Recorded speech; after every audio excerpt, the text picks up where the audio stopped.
I had kind of a shit day, but that's okay. My car is currently waiting to be serviced at Honda now because I went out to. So the plan was I was going to go meet Randy and some of the other family members for beers and merriment at Bear Chase Brewery.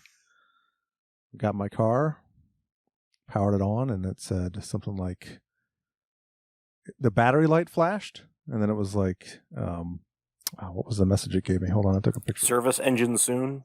No, it said. My car's been telling me that for about 4 months now. It said check charge system. Oh, and I was like, what? I don't know what that means. That's what I'm worried about. Because I was like, all right, well, let me see what happens if I just go a little bit. And I went like just outside of my garage, and then it started like freaking out. I was like, oh! So I put it in reverse to go back in my garage, and as soon as I got in my garage, it just died. Oh, I was like, nope, dead. And then I went to try to start it back up, and it was like, nope. Oh, so I tried to jump it. I was like, well, let's see what happens if I jump it. And it turned on. I was like, oh. But I still had that flashing thing, right? Yeah. Well, so as soon as I took the charge off, it was like, nope, dead again. Yeah, that sounds like alternator, which isn't terrible. Yeah. It could be, or it could be fuses. So I went and was like, well, let me change the battery. How hard is that? So I was like, maybe because the battery light was solid. I was like, well, then it's probably the battery. If the battery light's solid and it's saying check charge system or whatever, all right, let me go. So I was like, how hard is it to change the battery? So I looked it up on YouTube and it looked pretty easy. I'd never done it myself, so I was like, well, fuck it, I'll do it. So I ordered a battery from AutoZone and drove up, picked it up, brought it back. It was the wrong size. Oh. Of course, right? But yeah, you got to check their little. I did. Manual, it was like, man. I did. It was like I put in my car model, the exact 4-cylinder 2013 EXL, the whole thing, and it was like, hey, this one will fit your car. I was like, all right, cool. I'll order it. Right up there. So I came back home. I brought the old one back, and I was like, all right, this one didn't fit. Here's my old one. Give me one that's exactly like this. So got it home, installed it. It turned right on. I was like, yes. And then the light came on again.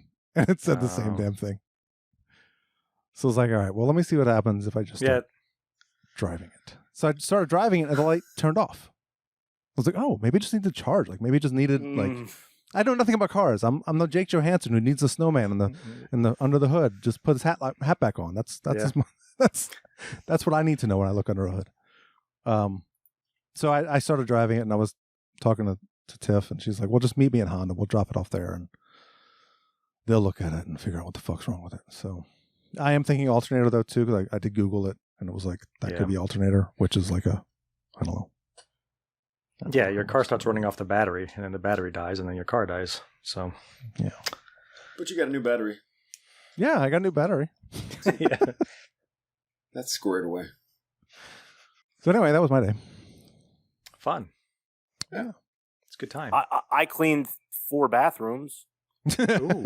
I would have done that over what I had to deal with my car today, probably. I don't know. Not. It's a toss up. Well, last week was Anthrax's 40th anniversary live stream thingy that was happening today last week. That's right. And Eric and I watched it. Yes, it was good. It was good. It was we were a little disappointed that they completely ignored the John Bush era. But otherwise, it was good. Yeah. Well, in their sequence, aren't they going to eventually talk about that? Or is this the end of their... No, I mean that they already talked about the John Bush stuff. They're now on to like worship music and but the live stream thing was actually like a pre-recorded concert, basically. Yeah. So they played a bunch of rare tracks and which I also didn't expect. I thought it was going to be like actually live, and it wasn't. Like live. So I mean, it was good. They sounded great. The set list was good. There were some nice surprises I didn't expect, but you know, it would have been cool to see like John Bush come out. And that's what I was expecting. I was expecting like bring out Dan Lilker, bring out Dan Spitz, like bring out all the old members, and like I thought they were gonna. Yeah, I thought they were gonna kind of go album like kind of what they've been doing with the YouTube thing, where they've been going like era by era. So I thought they were gonna start with like, you know, Fistful of Metal stuff, and I don't know if they would bring out Neil Turbin, but Yeah, well, that's the whole thing. Like, I was really happy watching most of, or at least I don't know. At least I'm up to Persistence. That everybody, Dan, Neil, was all involved in that. Dan Spitz and Dan Lilker. right. And they seem to all at least be talking. But I don't think there's still good enough terms for Neil Turbin to take a stage. Probably with them, not. right? Yeah. Probably not. Yeah. Yeah. I like Neil Turbin. I didn't really expect. I thought they'd bring out Dan Lilker. Dan Spitz seems And Dan like Spitz for like, sure. Why Yeah. wouldn't they? Yeah. him? It's just I don't know. It seems like a missed opportunity. Like they've been hyping this up for weeks. Like we're gonna have this huge 40th anniversary concert. It's gonna be like celebrating 40 years of the band, right. which So- to me means there's a 10-year era with John Bush in the band that you might want to address by playing like maybe 2 songs. And what about that other guy? Oh, Dan Nelson. Who's that? Sure, that's his name. They had a guy between John Bush and Joey Belladonna for like a week. He lasted for a year. he was. Yeah, I don't think probably. they didn't record anything with him. No, they did a couple live shows with him. They actually did record. They recorded worship music with him. The whole thing. Mm-hmm. Holy crap! I didn't know that. And then They're like, you know what? Maybe something go in another happened. direction. Something happened. Nobody really knows the story, but apparently something really bad happened, and there's 2 sides to it.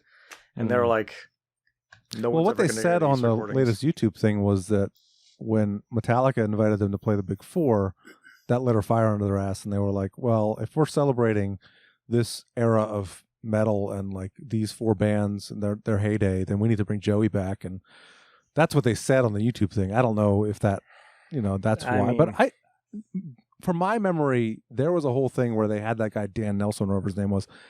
He left, and then they had like Corey Taylor came in and sang for him, and they Corey Taylor was going to be their he was going to be their singer. Yeah, so I don't think that's completely truthful. What they I said. don't think it's true at all.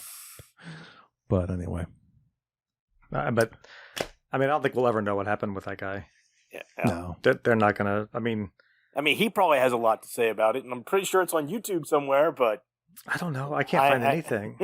Really? There might have been like a court case about it, and they were like, never speak of this kind of thing. Wow. I don't know. Maybe. Something weird happened, and they were just like, you know what? And he wasn't bad. Like I have a bootleg. No, he was good with him. Yeah, with him singing, and he's kind of a mix of Phil Anselmo and John Bush. Yeah, he was kind of filling Kind of has that. I thought. Yeah, but it worked pretty well. Mm-hmm. Yeah, I remember seeing the live footage of Fight Until You Can't. They were playing that live. That was good. It sounded good with them. But yeah. Anyway. So what are we talking about? Armored Saint. Let's get going, right? We're going to talk Armored Saint. I hope so. Okay. At some point. Let's hit the intro and then we'll talk Armored Saint. Okay. Hold on to your butts. Right there to our immediate left, we have all the folks gathering for the annual Saxon concert. You've got people who really are into the occult and into Satan. They're propagating Satan, and I think it's a devastating thing on our culture. It calms me down. What's your favorite total metal video? Here's the funny part about metal. It's getting old. But you know what? Embrace it. I want to be that grandfather in the backseat of the car. Could you turn on my station, please? Such a fine line between stupid and clever. And we're going to be at the Wilson Theater tonight with Slayer. You're going to be there too, right? Oh!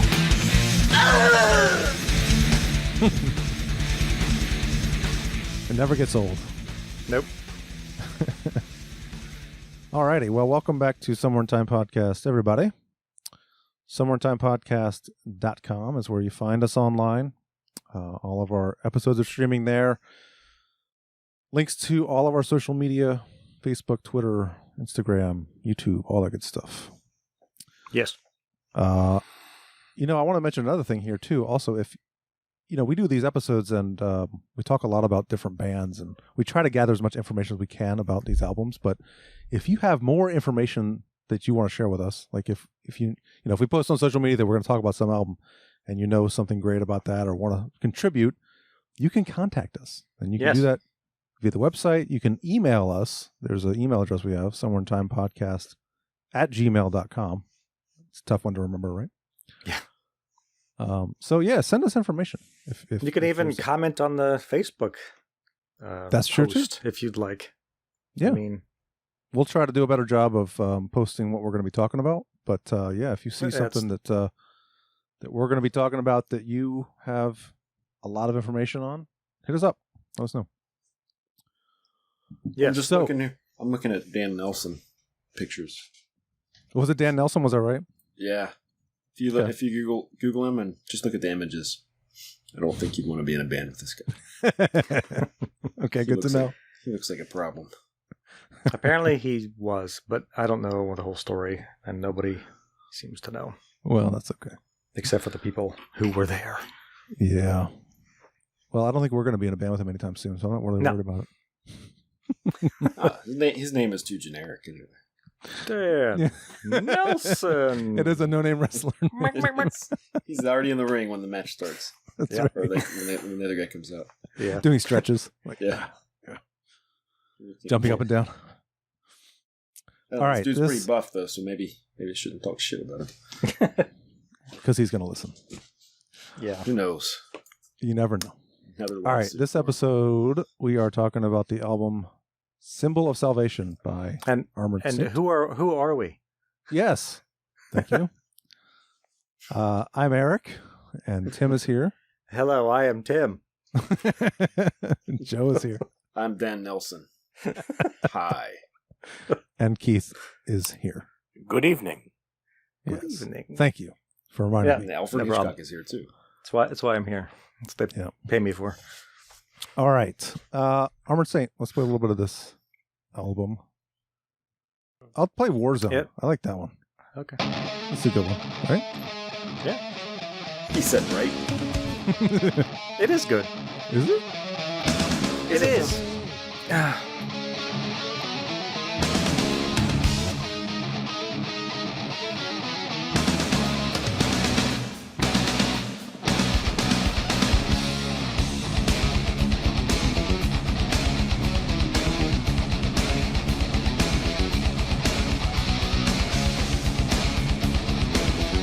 Come on, Bush, sing.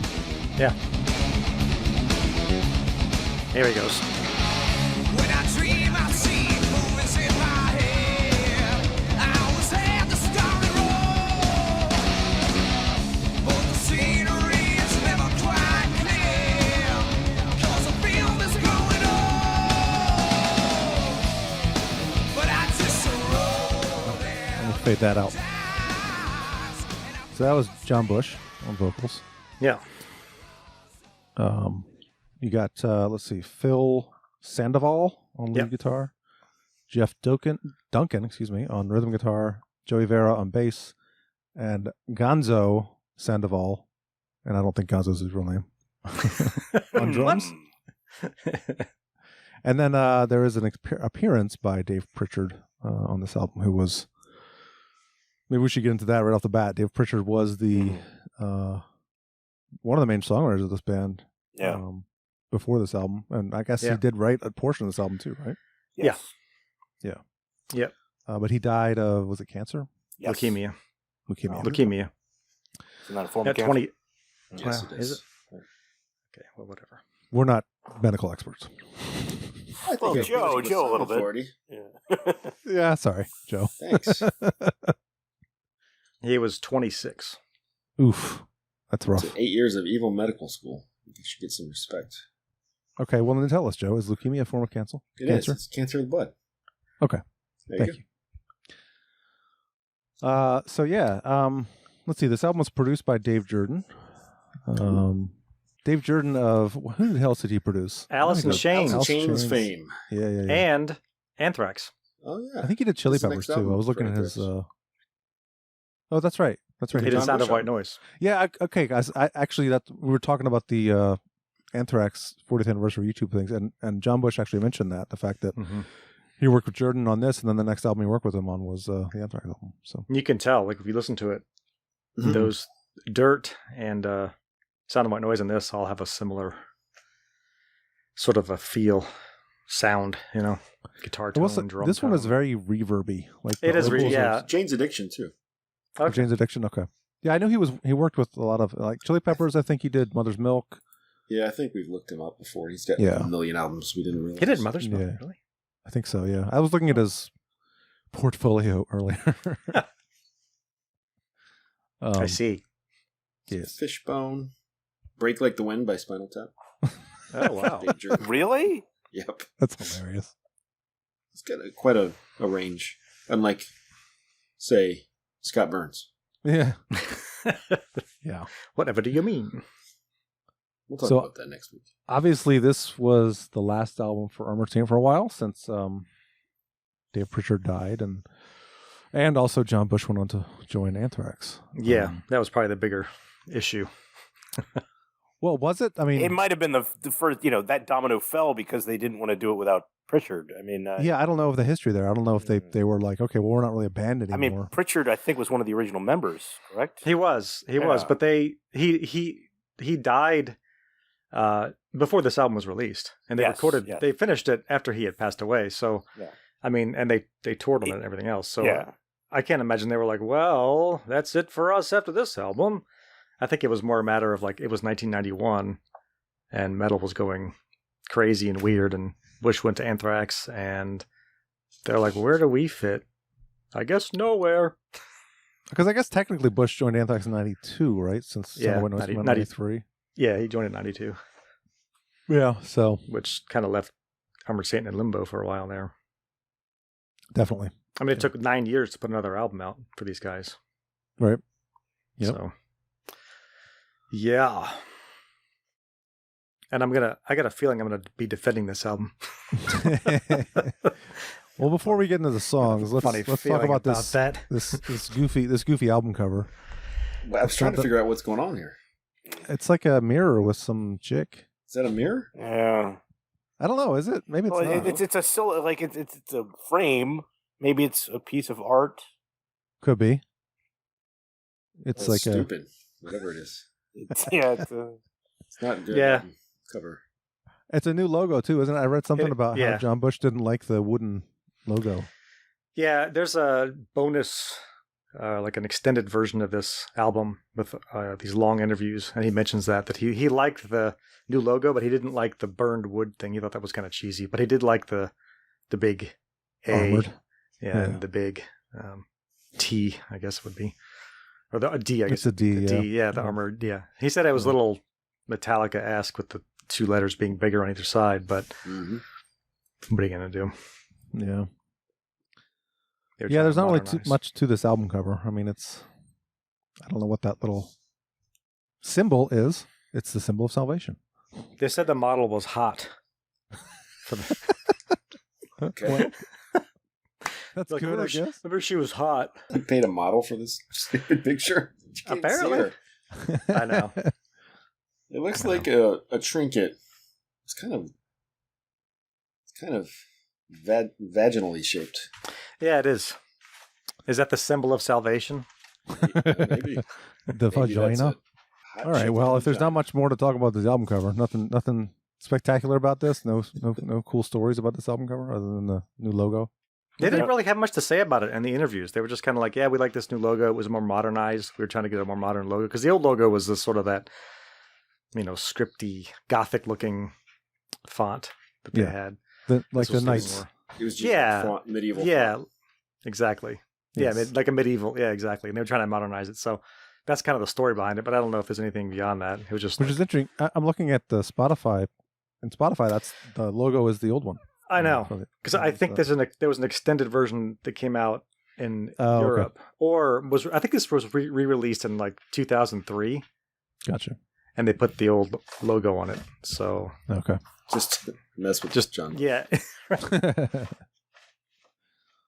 All right. Well, let's get into some of these songs then. I think it opens great. I love the opening track. I think it might be my Yeah. favorite song on the album, actually.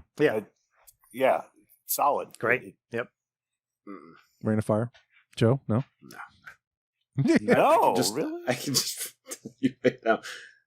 I'm not going to like this album until track 12. Oh my God! Whoa. What? Yeah. I just. Okay, there's some parts that are okay. I just this I don't know. We can go through them song by song, and I'll try to be nice. Wow. Well, jeez. Did not dig it. Well, do you want to talk about the production or just talk about the songs in order? We can talk about the production a little more. I mean, we kind of hit on it. Of the 3 albums we mentioned, I thought this was by far the worst sounding as far as Alice in Chains and some. The Dave Jordan stuff, you mean? Yeah. Oh yeah, between the 3 we just mentioned, this one sounds. Oh, for sure, least, I did not like the sound of the bass really at all. I don't know. Maybe it's his playing I don't like. But. No, I mentioned that too. I thought that the bass tone was a little muddy. I think the drums are a little low in the mix. The guitar tone is very heavy metal pedal. Mm-hmm. Yeah. But that's that's the thing with this band though. They're not thrash, No. They're not. They're just a traditional heavy metal band. Yes, they're like they're very, very traditional heavy metal. They're not So it's we're kind of veering off a little bit from what we've been talking about recently. With Metal Church and Wrath Child America, and those albums were very thrash. This is more like rock. Yeah, this is. I mean, the one thing that I said listening to this, all the way through, is this is definitely, nothing like any other thrash bands. It's not thrash in any way, shape, or form. No. And I feel like it really contains, especially with the goddamn wanking guitar solos. Oh my God, it's got so much more of the, it's not glam, but I definitely feel like I could see the fans being right at the front of the stage to make sure that their hair blew back while they're like, doing the jack off guitar solos. Well, they're an LA band. I mean, which that might have something to do with it, and they do have a bit of a rockin', history, I guess you'd say. Well, compared to their older albums, this is pretty heavy. Yeah, for sure. This is a step in the right direction, I think, for them. And it's a good thing I never bothered listening to any of their other stuff. Well, Raising Fear, I liked Raising Fear a lot, which is the album before this, and it took 5 years to put this album out. I'm a pretty big Armored Saint fan. I don't know. I've always liked this band though. Ever since I saw them on MTV in 1987, when I didn't even know anything about them, but I saw. Is that them. a live thing? Yeah, it was them and Halloween and Grim Reaper. I remember that. Grim Reaper. And I thought John Bush was awesome. I was like, man, that guy's voice is killer. He's such a great voice. Grim Reaper plays and then that goes, it's just like, holy shit, this is the greatest band ever. I mean, they were for sure the best band there. I mean, the competition was pretty. I mean, Halloween, they're not a bad band either, but we talked about them. But this is not a good looking band. I mean, they probably thought they were, but I just sent you guys a picture, a promo picture. Well, in '87, they were, they were very. There's a Queensryche vibe to these guys. Yeah. I think Queensryche kicks the shit out of these guys. I do not. I mean, Queensryche might be better musicians overall, but I think musically I like Armored Saint. I mean, I listen to more Armored Saint than I do Queensryche, that's for sure. Because they're still together. They're still putting albums out. They put an album out last year, actually. So and it was good. And it's good. It's John Bush. I mean, it was heavy. The last 2 albums have been really good, actually. Yeah. I actually 3 albums. I was going to say this. I was going to say this when we give our overall grades, but I think 4. This album, I was expecting to like it more than I did. Like, I haven't heard this album in a very long time. I listened to the most recent 2 more recently. Can't remember their names right now, but I like those better than this album, I think. Because they are more modern and kind of thrashy. Yeah, and they have a better sound. Yeah, definitely better production. Yeah, better production. Yeah, but yeah, I can see that. I mean, this band doesn't really branch out too much. No, not really. They do what they do, and that's what they are. That you're gonna get an Armored Saint album when you put an Armored Saint album on, especially from '87 forward. So yeah. Did they have a video that was played a lot on Headbangers Ball? Because Rain of Fire. It was. I don't. Yeah. It does not ring a bell for me at all. Yeah, that was I wouldn't call it a big hit, but they played it quite a bit.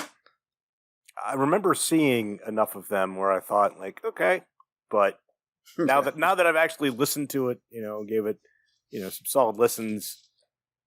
No, I'm definitely not going to be a fan of this band. What is wrong with you guys? I don't know. I mean, I'll be honest. The first time I threw this in, I was just, you guys have jerked off to Bush like for years and just, going off on how Could be taken out of context. Oh my gosh, he's so good. And, oh yeah, and he is good. I don't think he's that good. He's got range. He's got range. It's talent wise, but he just, he can do a little bit more of the gruffier side of things. It's the grittiness of his voice. It's not that gritty. It's nowhere close to like, kind of the Hetfield, growliness. No, it's not, but it's a good heavy metal voice. I mean, it's what you look for, to me, what you look for in a metal vocalist. It's got there's enough melody there. It's not operatic, but there's also a lot of grit, and it's a good metal voice. And that sounds so much better in Anthrax, though. I was going to say, I do think his vocals improved in Anthrax, too. Is it maybe it's the music just better, or both? I think it might be both, actually. I mean, the music obviously is better. Like Sound of White Noise blows this album away, but I do think his vocals improved when he joined Anthrax. I think he's actually gotten better over time, because I think his voice is better on the newer Armored Saint albums too. And Win Hands Down and Punching the Sky. That's it. That's it. And also the album from 2000. Wait, what did you just say? There were two more recent albums from Armored Saint. One was Win Hands Down, which I think was 2015. And Punching the Sky was 2019 or 2020? Punching the Sky was... I can't remember. 2020. I thought you said... Oh, it was last year. Yeah. I thought you said punching this guy. Punching this guy. Excuse me while I kiss this guy. Yeah, and Revelation was 2000. I might listen to it if his name that. It's about Dan Nelson. Well, let's play a little Rain of Fire, because we've been talking about that one. So yeah, and I think it is my favorite. Okay. No, we played Warzone. Oh, yeah.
Yeah, that's good. I like that song.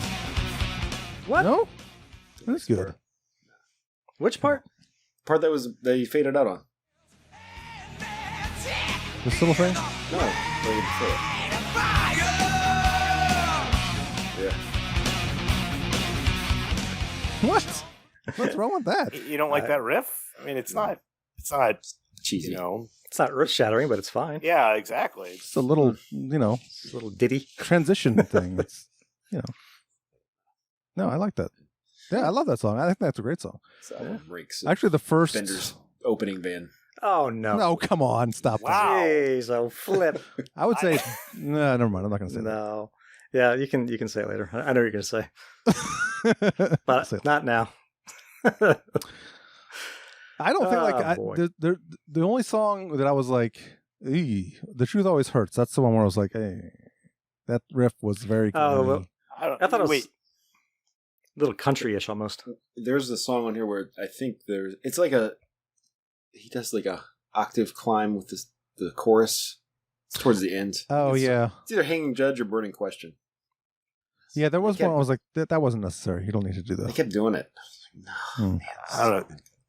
Things got, like, by the time we hit Tribal Dance, and I was enjoying this, like, up to the first three songs, and then it just, like the song never ended. It just, there's no variety in this. It's only 4 minutes in that song, too. It does feel like it goes on for a long time. What, Tribal Dance? Yeah. Man. I like that song. I would say the entire like this entire album, just like normally when I'm preparing for these podcasts, I'm at work and I try and that's one thing. Like normally it's so many other albums we've listened to. Your boss isn't listening. I've been in my office in 2 years, dude. Oh, okay.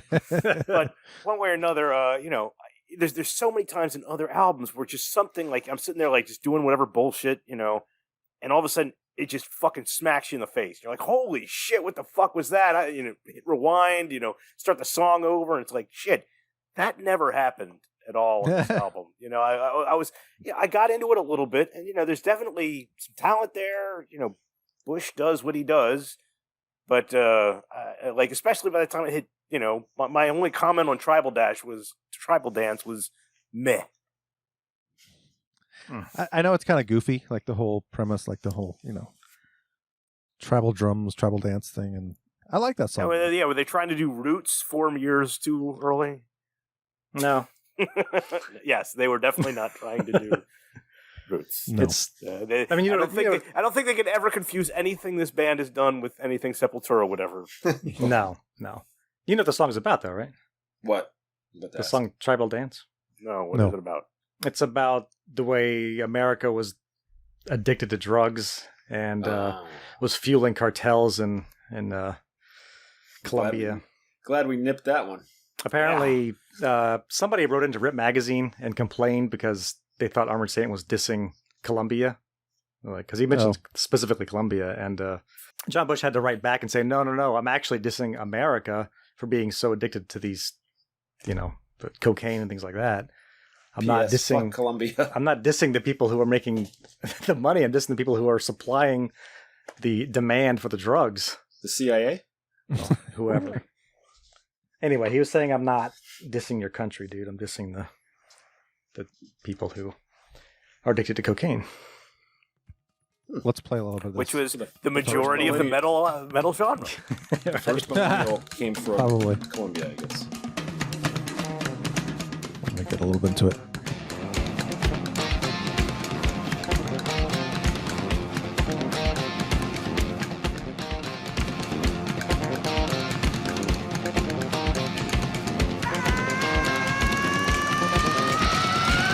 I like that riff. Yeah, it's a good riff.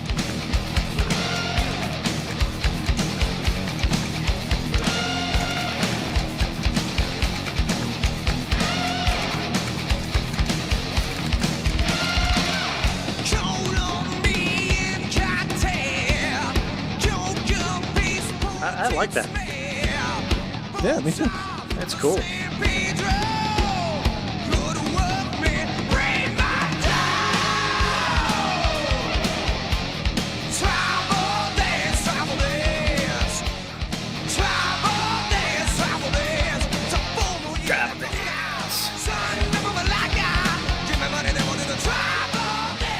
Well, Joe's not a fan.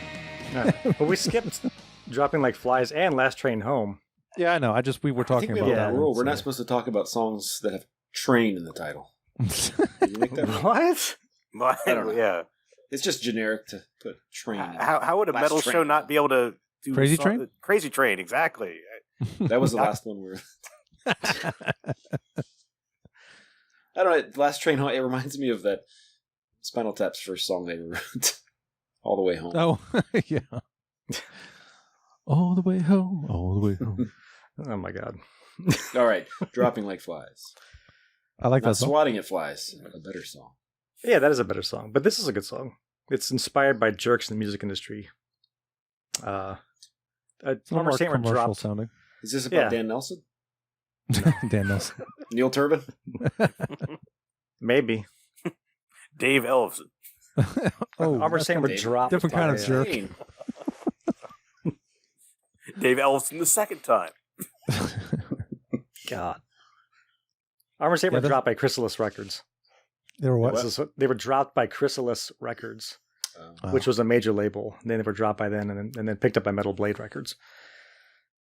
And this is sort of a diss at, industry types. And they were, I guess in '91, a lot of people in the music industry were just sort of like losing their jobs and things were changing rapidly. And this is kind of like they're laughing at them because they're like, ha ha ha, fuck you.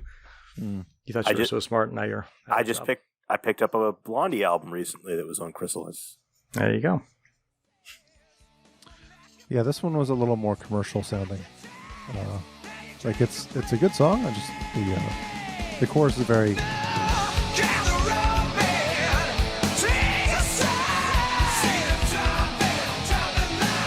Yeah. Oh, this is very cool.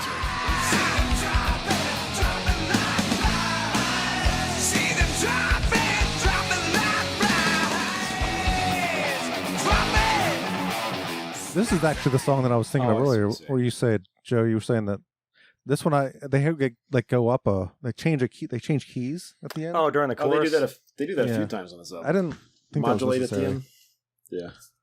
Yeah, I didn't think it was necessary, but it's an old timey thing to do, I think. Yeah. Yeah, they're a classic metal band from the medieval era. Yeah, they can do it. They can do it. I see the other picture you sent, Joe. And that's very early. I mean, you could make fun of Overkill for even exactly that, so. or Slayer really too. I mean, Slayer that's true. Even probably Metallica at some point had some ridiculous photos like that. Yeah, absolutely. John Bush looks high as fuck. Iron Maiden still looks like that. So yeah, this is that's a super old picture. Yeah. Last Train Home. Oh, I had a note on this song. The clean part reminded me of Love Hate Love by Alice in Chains. Yeah. Here, I'll start it because I think it starts with that. No, it doesn't. There's an element of cheese. Yeah, it's a little corny, but I still like the song quite a bit.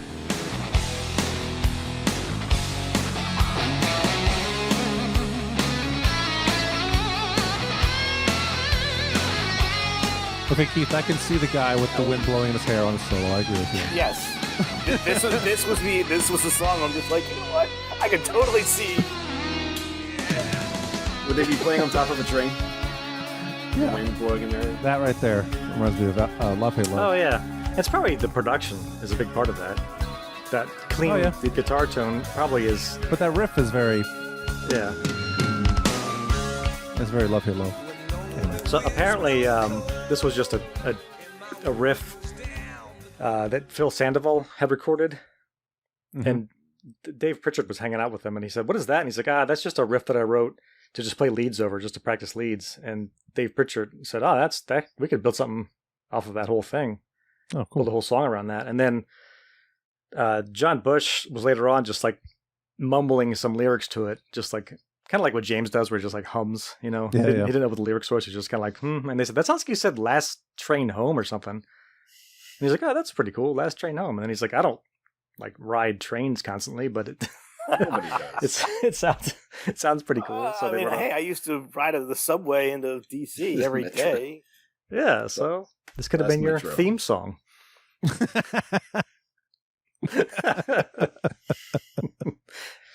Mr. Chance. For those not watching on YouTube, Keith just shook his head very aggressively. Emphatically, I would say. And this was also a video. This was the second video from the album. Oh, okay. I don't remember that video at all. I don't either. I don't remember Rain of Fire either. Oh, you know, I remember it being a video. I just don't remember the video. It's black and white. Okay. Just them playing. It was a pretty cool video. Yeah. Yeah. Sure. Well, we talked about Tribal Dance. Truth Always Hurts is the one that I was like, that here, I'll play that riff. That. It's very hard and heavy. Yeah, that's almost. I feel like I've heard that a million times, like the 80s. Fuck yeah! If you double the drum speed, like the beat, there's Prodigal Son. Doesn't it start with that riff kind of? Maybe. I don't know that song well enough. You would recognize immediately that riff, though. So yeah. I guess you don't know that song. Yeah, Killers is not an album I listen to a lot. No, I don't go to that album that often. Crazy. So that song, the song "Den of Thieves," which is on the album Revelation. Yeah. That was supposed to be the song those two were supposed to flip flop. So Den of Thieves is going to be on this album. Really? And The Truth Always Hurts. 9 years later. Yeah. Wow. That's yes. They, for some reason, they just decided to put the other one, they flip flopped it. So it took 9 years to put Den of Thieves out. Den of Thieves should have been on this album, and Truth Always Hurts should have been on Revelation. If I remember correctly, Den of Thieves is a much better song. It is, actually. Yeah. Half Drawn Bridge is the little instrumental. Yeah, that's Wait a minute. Okay, I found the song. It's Twilight Zone. Okay. Oh, okay. That sounds more familiar. Yeah, you should play that riff. Okay. Let me see if I can find it real quick. Is that on Killers? Mm-hmm. Yeah. Okay. Are you a Maiden fan? I don't listen to Killers. I can remember the name of the song. I know a lot of the song. I know all the songs on that album. I don't know a lot of the names still, apparently, after 30 years. Yeah, I just don't listen to the Paul Di'Anno stuff that much. Well, that's weird. It's not on Spotify. Really? The song is not. Is it? Was it a B-side or something? No. No, it's Second to last song. It's not on there. Purgatory is the second to last song on Spotify. Let me see if it's on YouTube, I guess. I'm sure it's on YouTube. Yeah. Oh, yeah.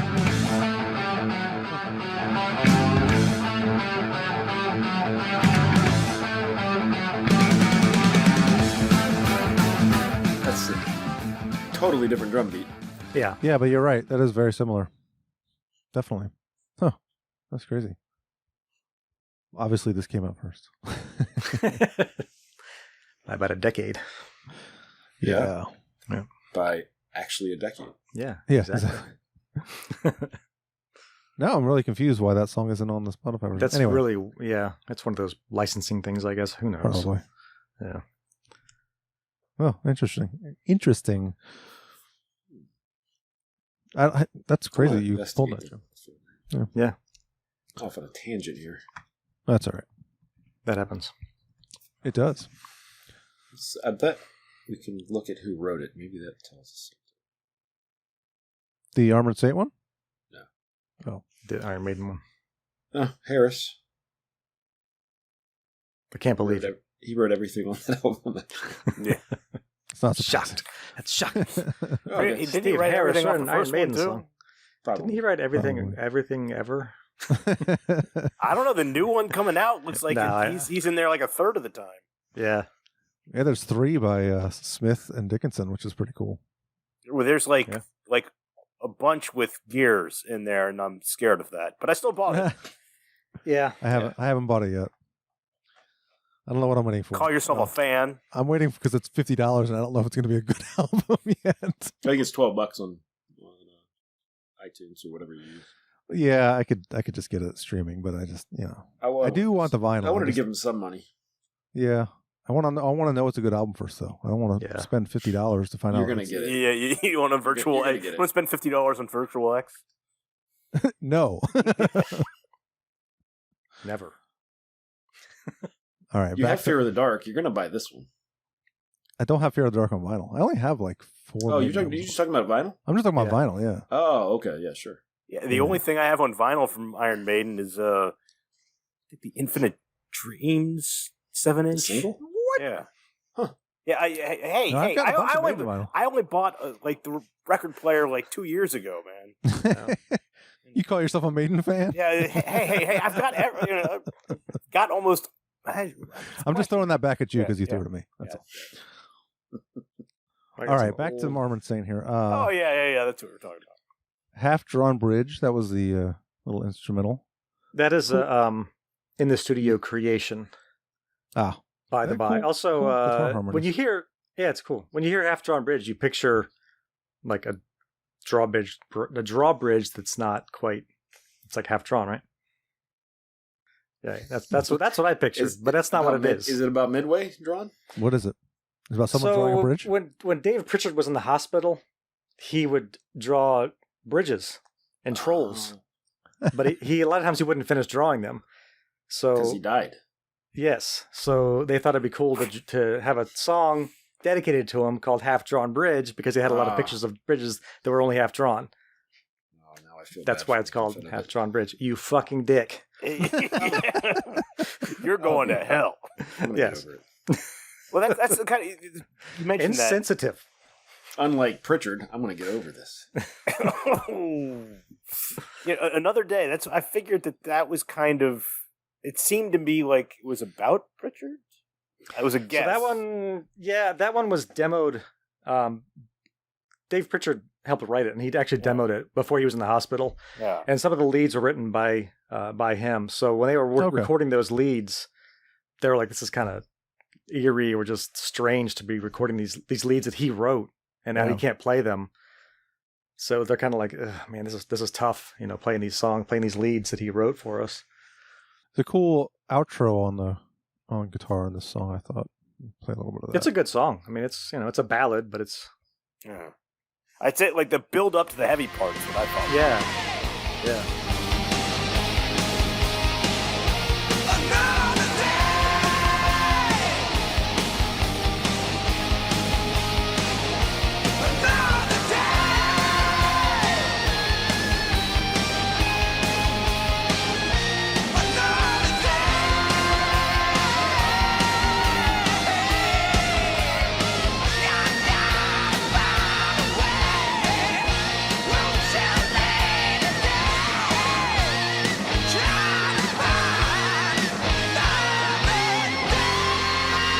That part. Cool. That is very Maiden too, though. Oh yeah. And his voice is awesome. I know. I love his voice. You guys are crazy. Yeah. That's a great metal voice. Without him, this album I probably would not like that much either. But and the band makes this album. The whole band, I think, without him, they'd just be kind of like, it's fine, but his voice is so good. He's got a great metal voice. Mm-hmm. Anthrax they agreed with us for a while, and then so did Metallica. They wanted him too in the beginning. Yeah. Yep. Great voice. Symbol of Salvation might be my second favorite on the album. Great song in my opinion. Yeah, actually, so this song, this song was originally called Helmet of Salvation. What? Helmet. Wow. Would have been better. Yeah. Dark Helmet of Salvation? I don't know why they thought. It was actually Gonzo who was like, maybe you shouldn't call it Helmet of Salvation. And he's like, and he helped with the lyrics a little bit too. Gonzo did. Oh, okay. And there's a part, if you want to play this, there's a part at 156 where John Bush goes, fuck. And he actually said that because when they were recording his voice, they didn't keep the voice cracked, but his voice cracked. And he was like, fuck. So they redid that vocal take, but they kept the fuck part because it's right before the solo. And they're like, it sounds like he's leading into the solo. Nice. So if you want to play that, that's at 156.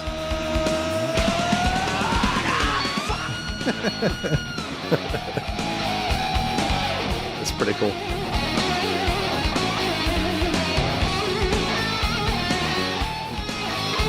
Bass guitar sucks.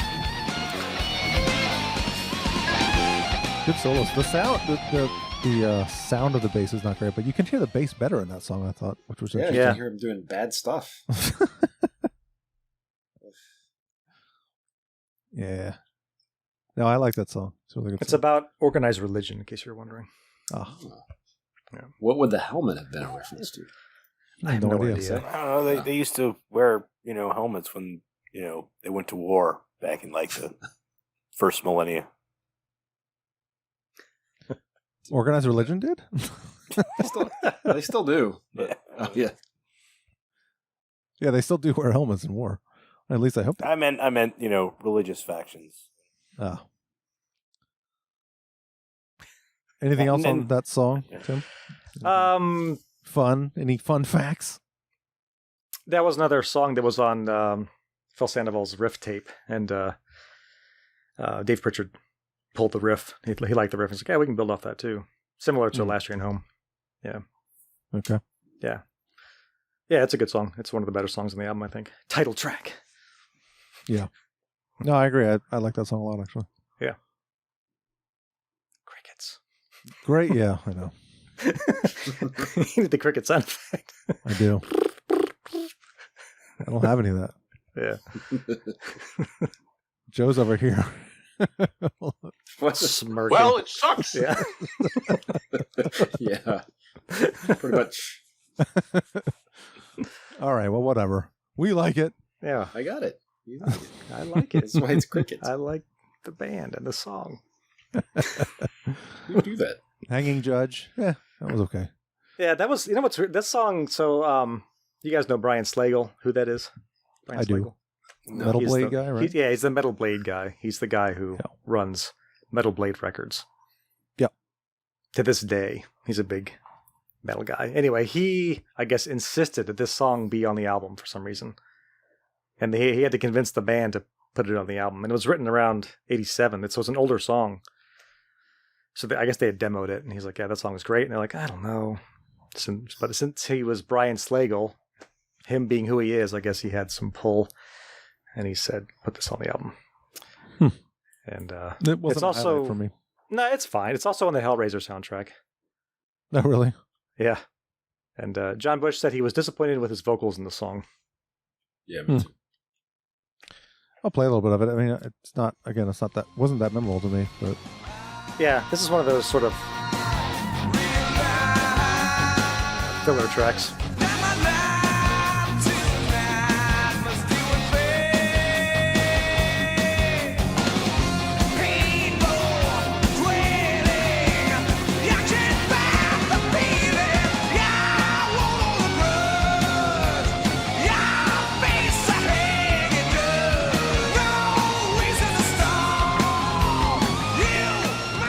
Yeah, I mean, it's fine. Yeah. It wasn't. It sounds like an old school metal highlight. song. Yeah. Yeah.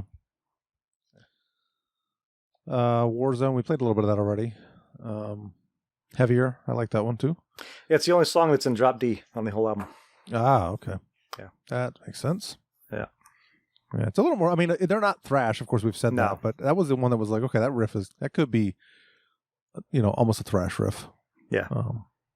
Yeah, it's a cool song. Yes. Obviously, it's about war. It's the crapshoot of being in war, specifically. Whether you're Was it almost called Helmet Zone? Who knows? Maybe.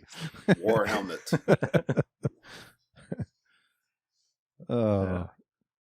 Burning Question. I don't even remember this song. I like that one. It's Yeah, I like it. It's one of those again where Bush, his vocals make the song for me though. Like didn't really stand out except for his vocals. I think his vocals are great in the song. And what's funny about that is he said he liked the demo version better, and he liked his vocals better on the demo version of this song. Huh. Ironically. How does he? Oh. A little bit of it. A little bit of it.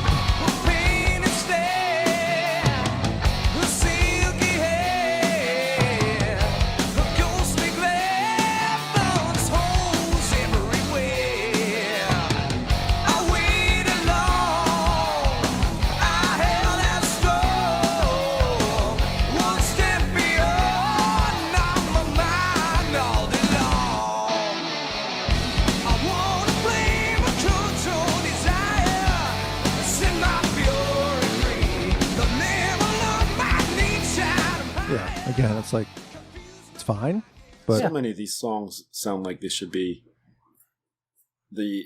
played during a montage of fight scenes in like Voltron or something. It is. I mean, it came out in 91, but it does have a very 80s sounding. Yeah, Transformer. That could have been in a Transformers movie. Yeah, it's definitely old school metal. No question. That's the one thing. It sounds like more, kind of metalish rock. You know. But that's what I mean. That's what I mean. Like old school, like 80s, mid 80s. This that's is what like metal was then. This is like if Van Halen didn't have Eddie, it would be this. I was gonna say, well, not lyrically, but no. Sammy Hagar could have slipped right into this band and they wouldn't have missed a beat. Not lyrically there either. I can see that. I mean, Definitely I can not. see that. Not lyrically, no, but Not lyrically at all. Oh no, No, that's a War big Zone aspect would of have Van been like Halen. Tequila Zone or something. Yeah, exactly. Bikini Zone. All right, Joe, we've reached Tainted Past, which is One more thing Actually, about kicks Burning off. Question. Wait, one Oh, more okay, question. go ahead. that song is about. I don't know who Pat Dauber is. No, but apparently she was murdered by a stalker. That's what that song is about. Oh. I don't. It's what it's about. Okay. Thought I'd throw that out there in case anybody knows who Pat Dauber was. She died. I'm sure somebody does. Yeah. Okay. Tainted Pass. What were you gonna say, Joe? I said this is where the album kicks off for me. This album is 11 minutes for you then, basically. Roughly, yeah. It's a short EP. Yeah, really short. It's interesting. This is the longest song. This is 7 minutes long. Yeah. Because it wasn't, for me, it wasn't one of the highlights. I got a bunch of stuff on this one, so we can.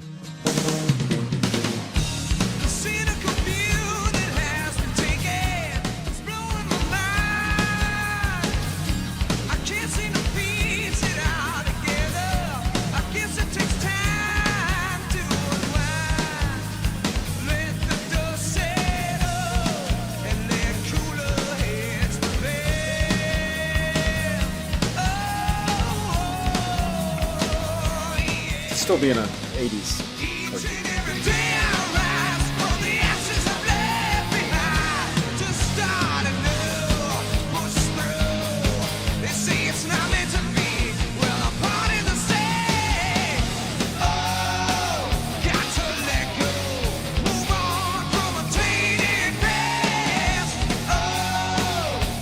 Okay. Tim, you said you had some stuff on this one. Lots of stuff on this one. Yeah. So Dave Prichard actually plays on this song. Okay, this is the one. By way of this is the one. By way of, they used a demo. I can actually play real quick. Let them explain it because it's not very long. And another cool thing about that was that we wanted somehow to include Dave All on right, the so record. Aside from, these guys trying to match his solos, and we thought, well, I think it was maybe my idea of like, let's lift the solo off of the 4-track version and try to fly it into. I think you and I had a discussion about this at one point, because I remember saying, like, can we do something with Dave on the record, like put a demo track or put something on? I think we came up with the idea, well, how, like, maybe we could fly in one of the leads. That's cool, because we want, at least I felt it was important for me to have him somehow be actually on the record. Yeah, and he played a great solo on the demo. It's kind of a Robin Trower-esque, cool bluesy solo, and then it was up to Brian Karlstrom to try to make it work, because the tempos were different, so we had to do some finagling, and we flew it in bit by bit, but it ended up working, and it's in key and in tune. So that was an amazing process, by the way. These guys are working their asses off. It was really cool. And this is the days before Pro Tools and all the stuff that you can do now. It'll take 10 minutes now. I think he took the line of the output of the solo, ran it through the Peterson, which is the tuner, and into the input of the tape, so that the tuning he can check like really quick. I guess I remember doing that. And then just bar by bar. And then bar by bar we flew it in. It was about a 6-8 hour process. It took a while, yeah. We were up till 3 or 4 in the morning doing it one night. But when we were done and listened back to it, it was like, yes! It was just so cool that we actually accomplished it, and it pretty worked. eerie, actually. I remember when I first heard it. Yeah. But so he's definitely on that record. Yeah, it sounds amazing. I mean, like I said, it doesn't. And who would have known this come from a 4-track recording, a little cassette, 1/8-inch, little cassette tape. Well, there were reasons That's pretty much it. for that. Dave was a master of Yeah, do you know where the solo is in the song? Yeah, it's, I believe, because there's 2 solos, but I think it's at 341. I think that's the solo they're talking about, if you want to play it. A little bit of that.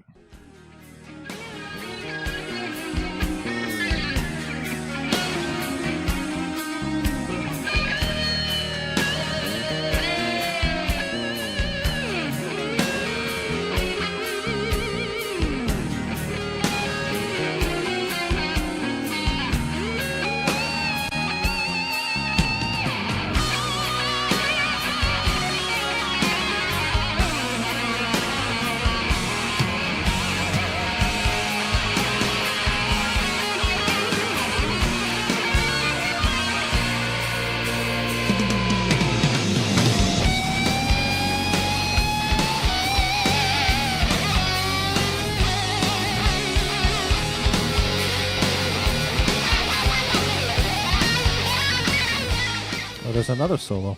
Yeah, so I don't know if it's that one or the one. I'm not sure which one it is. No. Well, that one, I guess they said it was bluesy. Yeah, they said Robin Trower-esque, so I think it was the earlier one. Yeah, that sounds more. Mm-hmm. What does he mean by flying in these things? I think they just were they mean in Seattle or something. That's what I pictured right away when they said it. Like, where was the demo that they had to fly in, and they kept doing it? I guess they just mean just pulling that one particular track from the 4-track and popping it into the mix. I don't think they mean literally flying it in. Never heard that term before. Yeah. I guess that's what they mean. Because it's just a 4-track recording, and probably one of the tracks was that lead. I don't know exactly. That's got to be what they meant, though. No, maybe. I don't know. I mean, he said it was on a 4-track. Yeah, 4-track, like an actual tape. So yeah, maybe they did fly in from somewhere. I have no idea. I don't know. That's pretty cool though that they were able to do that. Yeah, absolutely. Able to let him play on the album. Yeah, that's pretty cool. It is cool. All right, well, we're on to the last track, Spineless. I think it's a good closer. Mm-hmm. Again, this one's a little more thrashy too. I think the verse riff was might be the thrashiest thing on the album, actually. I think so. And the song has double bass in it. Yeah. It's good. I dug this song. Play a little bit of this. Yeah.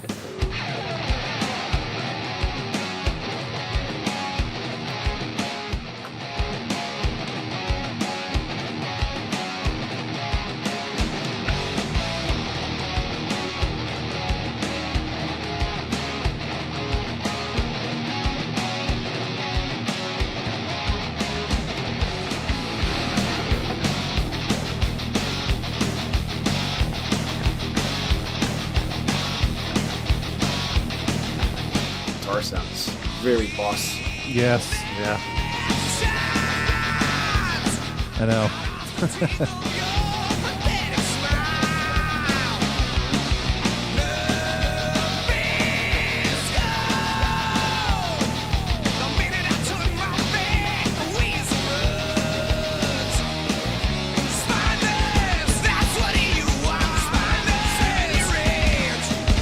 Singing sounds most like Anthrax. Yeah.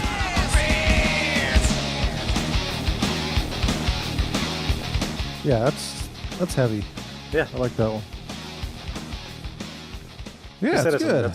It's an older song. A song had been on the back burner for years. Really? Yeah. And it used to be there's a song called You Can Run But You Can't Hide that was on the Decline of Western Civilization 2 soundtrack. Okay. I guess this used to be a part of that song. They just sort of interesting. Pulled some riffs. Yeah. Cool. Yeah, I think that's the second best song on the album. Maybe it's the best song on the album. I don't know. It's up there. Yeah. The ending is great. Probably double bass and everything. Let me play a little bit of that. I don't remember the ending. The very end, basically, like the last. Yeah. There you go. Yeah.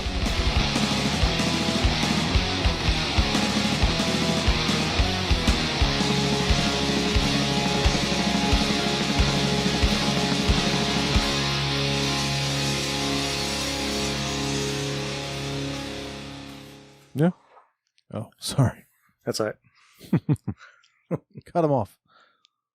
Okay, well, we've reached the end. Yes. Again, I mean, obviously, Tim and I are the only ones who really enjoyed this album, but anyone else? I mean, I would say I hated it. I would say, like, the first listen, I enjoyed it, and every subsequent, it was just like, it all just kind of blended together. There were just... That's a bad sign. Yeah, exactly. Like, the first one was like, all right. They're like, oh, yeah. They're like, oh. Yeah. So, I mean, so to me, you know, I was hoping that this, especially when I was doing the initial, like, read up on this album, like, you know, people in the metal genre seem to think this was a good album that should be, you know, remembered or something. I don't know. It won, like, you know, the top 400 metal albums of all time. I don't remember who did what. Rock Hard. Yeah. I think universally this is their best album. Like people, you know, point to this as their that's what I feel. Well, that's going to save me a lot of time in my life. Yeah. I don't agree with that. I actually think their later albums are better. I think the one from 2000 is really good, and the last. No. Eric, metal doesn't exist in that time frame. Anything after 95, metal stopped. The album still came out. We can talk about those and stuff, but you can't really admit to I still like it. I still like it. The band considers this their best album. Okay. And most fans seem to think so. Yeah. You want to grade it? Sure. Okay. Let's start with Keith or Joe. I want to hear what they say. Do you? Yeah. I'll start it. You gotta. Right. I'm going to go C+. I mean, it definitely, it's definitely not an F. It definitely, has some merit to it. It's just not. There's nothing that really separates this from, I'd say, like the wannabe Van Halen bands of the 80s. And as much as you guys, as I say, you guys love Bush so much. It's his vocals, I don't think kind of push it that high up. He's good, but he's not great. Wrong. So wait, did I say C+? Yeah. You said C+, yeah. Which is higher than I. Wrong! Yes. This is a solid D. Oh my God. For me. Because there's certainly worse stuff. So it doesn't fail. But. And it's got 2 songs that are pretty good. But I'm never going to listen to this album again. Yeah, sad your damn mind. I give it a B.